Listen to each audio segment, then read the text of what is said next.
আপনি কি বিভিন্ন চর্মরোগে ভুগছেন? আপনি কি জানেন চর্মরোগের জন্য প্রধান দায়ী হল অপরিষ্কার জামাকাপড়?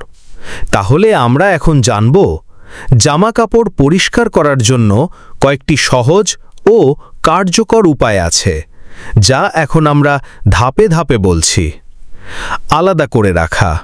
সাদা কাপড়, রঙিন কাপড় ও খুব নোংরা কাপড় আলাদা করুন, এতে রং মিশে যাবে না।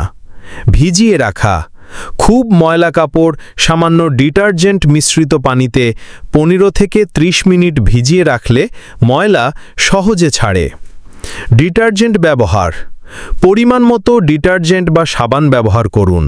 বেশি নিলে কাপড়ে দাগ বসতে পারে, কম নিলে ভালো পরিষ্কার হবে না। হাত দিয়ে ধোয়া বা মেশিনে ধোয়া। হাতে ধোয়ার সময় নরমভাবে ঘষুন, জোরে ঘষলে কাপড় নষ্ট হতে পারে। মেশিনে ধুলে কাপড়ের ধরন অর্থাৎ কটন, সিল্ক, উল অনুযায়ী মোট ব্যবহার করুন। ভালোভাবে কাঁচা। ডিটারজেন্ট যেন কাপড়ে না থাকে সেজন্য পরিষ্কার পানিতে ভালোভাবে কাচতে হবে। রোদে শুকানো। কাপড় রোদে শুকালে জীবাণু নষ্ট হয় ও গন্ধ চলে যায়, তবে রঙিন কাপড় ছায়ায় শুকালে রং টেকে। ইস্ত্রি ও গুছিয়ে রাখা। শুকানোর পর ভাঁজ এড়াতে ইস্ত্রি করুন এবং আলমারিতে গুছিয়ে রাখুন।